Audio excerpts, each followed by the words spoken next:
The sun beat mercilessly over the cracked dirt roads of Calvary Creek as a lone rider emerged from the shimmering heat waves. Strangers had come and gone through this worn-out town, but none carried the same storm that rode in with him that afternoon. His name was Jack Morrison, though few would dare say aloud. He slid down from his midnight black stallion, boots landing firm on the ground outside Murphy's saloon. His face, worn by time and choices, showed no tremble despite the liquor burning in his gut from 3 straight days of drinking. But whiskey wasn't what brought him here. Pushing through the creaking bat-wing doors, the thick scent of old cigars, cheap bourbon, and shattered dreams greeted him like an old enemy. Jack's ice-blue eyes cut across the dimly lit room, pausing on a frail man huddled in the corner, clinging to a wrinkled paper like it contained his last thread of hope. "You the one selling?" Jack's voice was cold, slicing through the smoky air. The man lifted his head, his bloodshot eyes struggling to focus. There was something oddly familiar about his gaunt face, but Jack shoved that thought aside. He'd learned to avoid questions in dealings like this. 15, untouched, never been handled rough. The man's words slurred together, but the desperation behind them was crystal clear. $500, and she's yours. No questions. Jack's stomach coiled. He'd done unspeakable things. Men left bleeding in dust, banks emptied of their vaults. But this was something far darker. Still, he was here, bound to a deal made back in Santa Fe. The man who hired him had paid handsomely, enough to set Jack up for good. "Where is she?" Jack asked. The drunk pointed a shaking finger toward a door in the back. "Locked up for 3 days. Don't eat much. Won't give you trouble." As Jack moved toward the back room, unwelcome memories clawed at him. A tiny girl with emerald eyes weaving wildflowers into his horse's mane flashed through his mind. A daughter he left behind 15 years ago when grief and fear crushed him after her mother died. He pushed open the warped door, and the world seemed to tilt beneath him. On a filthy mattress sat a young woman, her yellow dress torn and faded. The instant their eyes met, time stopped. Those green eyes, sharp, defined, and all too familiar, cut into him like shards of broken glass. The stubborn chin mirrored the one he saw every morning in his reflection. Could it really be? Her voice came soft, barely above a breath. "You here to buy me too?" And then Jack saw it. The faint scar above her left eyebrow. The one he'd kissed countless times before walking away from her life. His hand instinctively drifted toward the revolver at his side, not from fear of danger, but to still the fury erupting inside him. He turned away from her and walked back toward the main room. Each step felt heavier than the last. The drunk was still there, hugging his bottle like a lifeline. Jack grabbed him by the collar and hauled him out into the blinding sunlight. "What's your name?" Jack asked, voice calm but deadly. The man stammered, the sour stench of whiskey pouring off him. Samuel Hayes." The name struck Jack like a hammer to the chest. Samuel Hayes, his dead wife's father. The very man who'd promised to care for his daughter, Sarah, all those years ago while Jack struggled with his own cowardice. "That girl back there," Jack growled. "What's her name?" Samuel's eyes shifted, avoiding his gaze. "Ain't important. You buying or not?" "I got debts. She's all I got left." Jack's heart felt like it was being crushed inside his chest. 15 years ago, he'd walked away from his 3-year-old daughter, believing Samuel would give her the stable life he couldn't. Back then, Samuel was a respected merchant, sober, steady, trustworthy. Now he was nothing but a broken drunk selling his own blood. "How long you been trying to sell her?" Samuel twitched, avoiding eye contact. "Ain't like that. You'd be the first. Times got bad after the fire burned down the store. A man's got to eat." The truth unfurled before Jack like a sick joke. The yellow dress, the way she held her head, the fire in her eyes. All of it. And worst of all, she didn't even know who he was. "She know who I am?" Jack's voice wavered between fury and heartbreak. "Why would she?" Samuel scoffed. "You've been gone so long. She probably thinks you're dead. What difference does it make? A deal's a deal." Jack's mind flashed back to the night Elizabeth died. Fever took her fast, leaving Jack, a gunman barely 20, alone with a child he didn't know how to raise. He thought leaving Sarah with her grandfather was an act of love. Now, standing in this filth, he saw it for what it really was. Cowardice. You said 500? Samuel nodded, greed lighting his eyes. Jack pulled a wad of bills from his saddlebag, counting them slowly as his hands trembled with barely contained rage. He handed the cash over, locking eyes with the man. One last question before we're done. Samuel licked his cracked lips. Yeah. Jack leaned in close enough that Samuel could smell death between his words. You got any idea what happens to men who sell their own kin? Samuel's face drained of color, his bottle slipping from his hand and shattering in the dirt. W, what are you talking about? Jack didn't answer. He turned and walked back into the saloon, each step hammering like judgment against the wooden floor. He pushed open the door again. Sarah was still there, softly humming a tune. The melody pierced him, a lullaby Elizabeth used to sing while rocking Sarah to sleep. Jack swallowed hard. Where'd you learn that song? Sarah glanced up at him with cautious curiosity. Mama used to sing it before she died. He braced himself against the doorframe, fighting the quake in his knees. You remember her? A little, Sarah whispered. She had yellow hair, smelled like lavender. She told me stories about a man who rode a black horse, said he was brave and had to leave to protect us. The words crushed him. Even after all he'd done, Elizabeth had painted him as a hero, this man with the black horse. Jack choked out, Did she tell you his name? Sarah nodded, her voice shrinking to a whisper. Jack. She said his name was Jack. My daddy, that one day, he'd come back for me. But Grandpa says that was just a story. He says my daddy's probably dead. The world spun. Jack wanted to scream the truth, to sweep her up and ride away. But the weight of his own guilt froze him. How could he tell her that he was the man who abandoned her, and that he'd nearly arrived too late? Her voice cut through his torment again. Grandpa told you to call me Sarah, didn't he? Said the men like it better if they think I'm someone special to them. Jack's stomach churned. Samuel had been planning this longer than today. This wasn't desperation. It was evil. No, Jack's voice was steady, filled with finality. Not anymore. The desert sun hung like a burning brand over the cracked soil as Jack Morrison rode into the dying town. Calvary Creek wasn't new to desperate men, but none had carried the weight that pressed against Jack's shoulders that afternoon. The dust clung to his coat as his black stallion snorted beneath him, and with a slow, practiced motion, Jack dismounted, his boots thudding heavily on the parched ground. This wasn't a visit for whiskey or cards. He had come for something far darker. As he pushed through the weather saloon doors, the stale air inside choked him with the stench of sweat, tobacco, and old failures. The dim light barely cut through the smoke, swirling in lazy circles. Jack's cold eyes scanned the room until they settled on a man slumped in the corner, clutching a crumpled slip of paper, like it held the last of his luck. You the one doing business? Jack's voice was steady, slicing through the quiet murmurs. The drunk raised his head, his eyes bloodshot and glassy. Something about him tugged at Jack's memory, but he shoved the feeling down. This was a transaction, nothing more. 15 years old, the man slurred. Pure, untouched. You pay, she's yours. No questions. Jack's stomach twisted into knots. In his life, he'd ended men with families, robbed honest folk blind. But this was something fouler. Yet here he stood, his pockets weighed with the money sent by the man who hired him in Santa Fe, promising enough gold to silence any man's conscience. Where is she? Jack asked, his voice hard. The man jerked his chin toward a door in the back. In there. Been locked up 3 days. Won't give you trouble.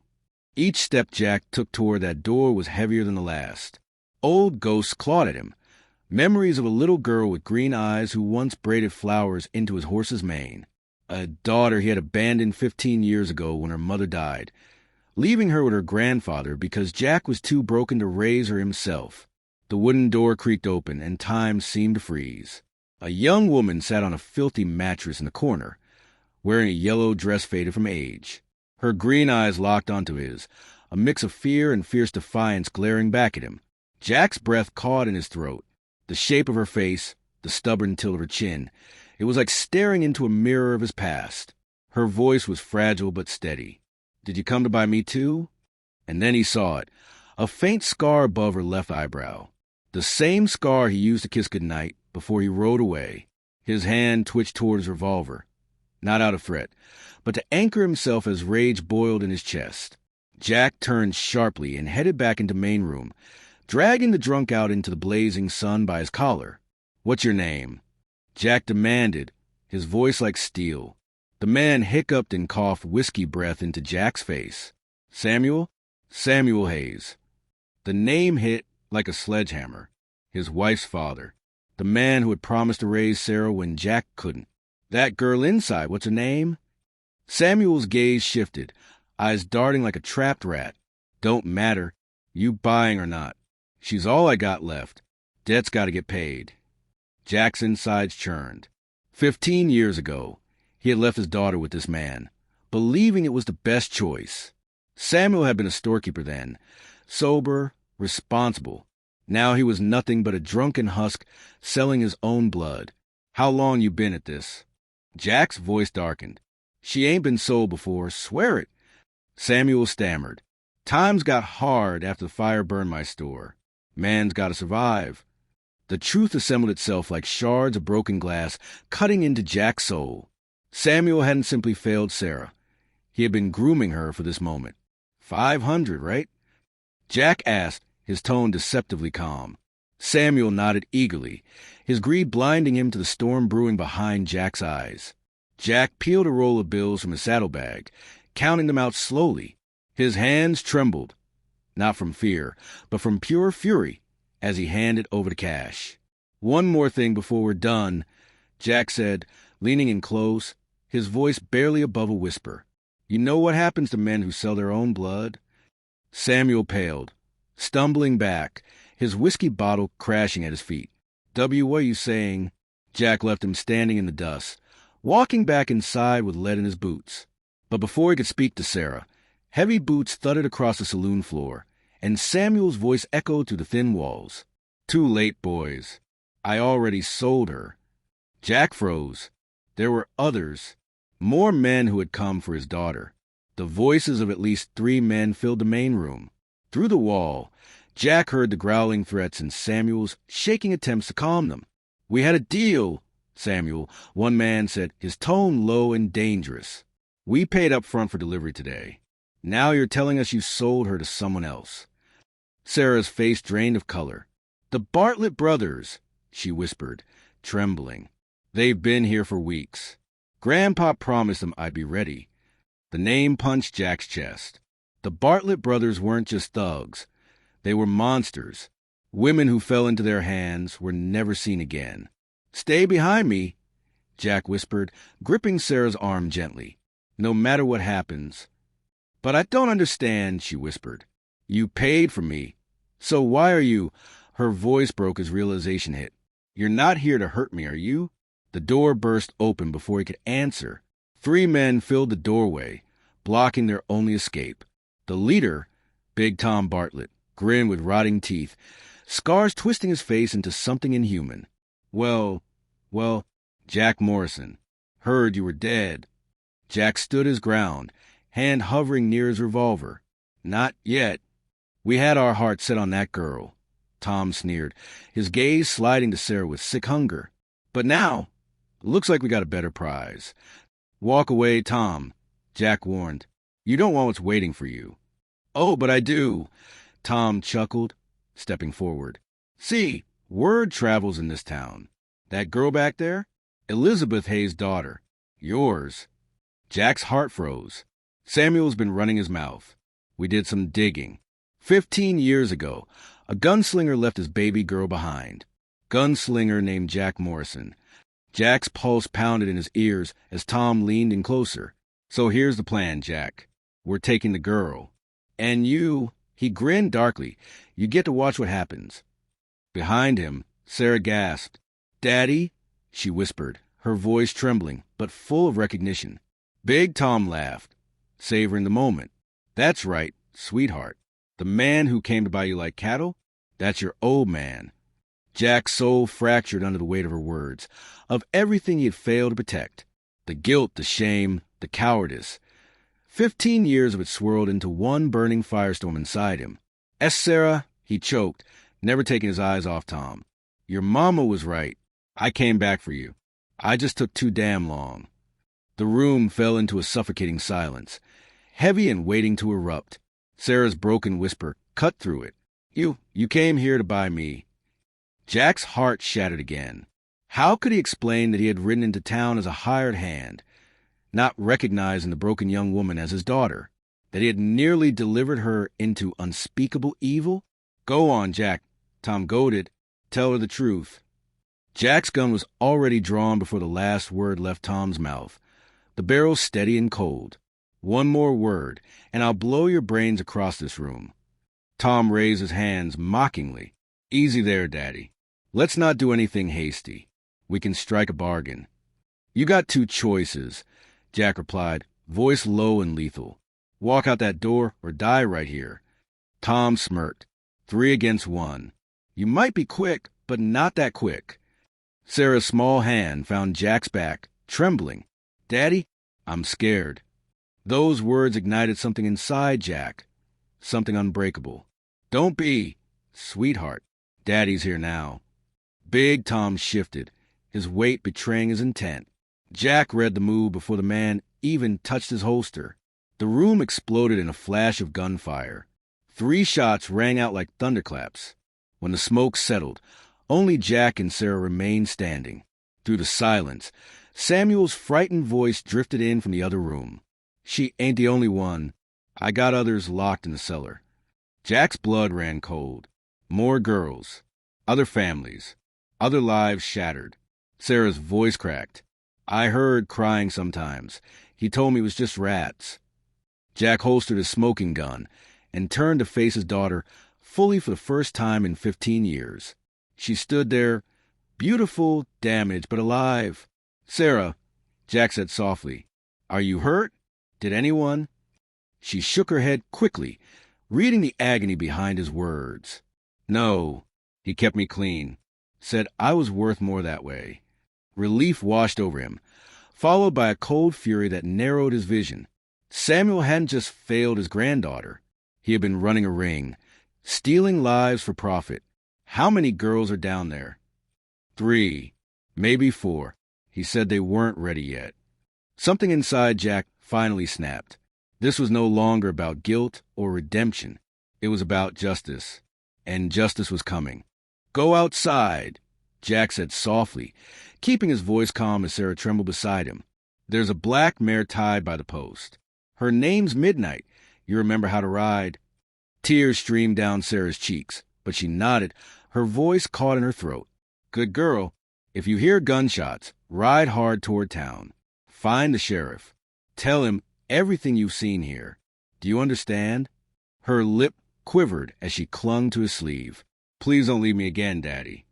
That single word, Daddy, struck him harder than any bullet ever could. 15 years of absence.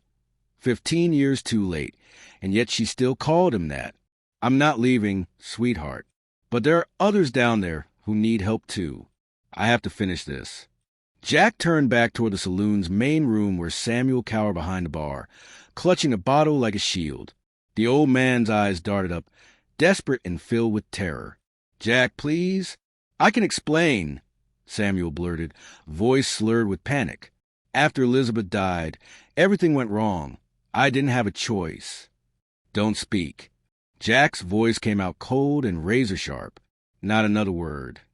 He grabbed Samuel by the collar and dragged him toward the trapdoor in the floor. The stench that rose up from beneath was almost too much to bear. Rot, fear, filth, and despair. How long have you been doing this? Jack growled.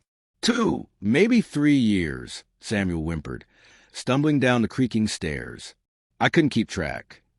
The cellar was dark and damp, the air thick with dread. Down below, locked inside ramshackle cages built from old wood and rusted wire, were 3 young girls, barely teenagers. Their wide, terrified eyes lifted toward Jack as he stepped into view, their faces pale and sunken. It's all right, Jack whispered gently. I'm here to take you home. He turned and glared at Samuel, who was now weeping against the stone wall. These girls, do they have families? Some of them, Samuel sniffled. The others, nobody would miss them. Orphans. The last sliver of mercy inside Jack's heart shattered. You know, Samuel, he said quietly, the day I left Sarah with you, I made a promise to Elizabeth on her deathbed. I promised her you'd take care of our daughter. I told her I'd come back and check on you both. Jack slowly reached for his gun. I should have kept that promise. Samuel dropped to his knees, hands shaking. Jack, please? I'm her grandfather. I'm your family. No, Jack replied, drawing his Colt slowly. You stopped being family the moment you sold her. But before Jack could squeeze the trigger, heavy footsteps echoed above them. More men had arrived, judging by the sound of their boots. They weren't there to help. Jack quickly unlocked the cages, urging the girls forward. They clung to each other, frozen with terror, barely able to stand. Listen to me, Jack whispered. When I give the word, you run up those stairs, out the back, and find the girl with the black horse. Ride hard toward the mountains. Don't stop, don't look back. The youngest girl, no older than 11, clutched his sleeve with wide, pleading eyes. What about him? She asked, glancing toward Samuel. Jack stared down at the man who had sold his own blood like cattle. He won't hurt anyone ever again. Suddenly, voices shouted from above, followed by the thudding of boots descending the stairs. 2 men appeared, their silhouettes blocking what little light shone through. Sheriff badges glinted on their chests, but their eyes held the same greed and cruelty Jack had seen in the Bartlett brothers. Well, now, one of them drawled, smirking. Jack Morrison. Heard you were causing some trouble. That depends, Jack said evenly. What do you call trouble? Killing 3 men and interfering with a man's business? Sound like trouble to me. Jack's stomach turned. These weren't lawmen. They were part of Samuel's operation. Business, Jack echoed, his voice low and dangerous. The sheriff chuckled coldly. Samuel here pays his dues, keeps things quiet. What he does with his property is his own matter. Property? Jack repeated, his voice growing colder. You're calling these children property? The other man sneered. It's a profitable trade, Morrison. More money than cattle. More reliable, too. Jack's vision narrowed to a sharp, icy focus. Evil like this didn't deserve mercy. It demanded an ending. Without taking his eyes off the 2 corrupt lawmen, Jack whispered to the girls, Run. The girls bolted up the stairs as the cellar erupted into chaos.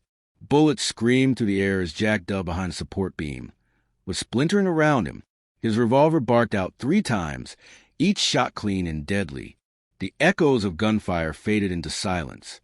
His chest heaved as he rose slowly from behind cover, blood oozing for his arm, his ribs aching with every breath. At the base of the stairs lay Samuel, motionless, his wickedness finally ended. Outside, Sarah was waiting with 4 horses, his black stallion Midnight, and 3 others likely taken from the dead men. The 3 rescued girls were mounted beside her, wide-eyed but safe. Is it over, Daddy? Sarah whispered, her voice small and shaky. Jack looked at her fully now. Despite everything, the pain, the horror, she was still standing. Brave, strong. His daughter. It's over, sweetheart. As they rode toward the setting sun, Jack finally understood what Elizabeth had tried to tell him all those years ago. Fatherhood wasn't about being perfect. It was about being there when it mattered most. And for the first time in his life, Jack Morrison had finally arrived when it counted.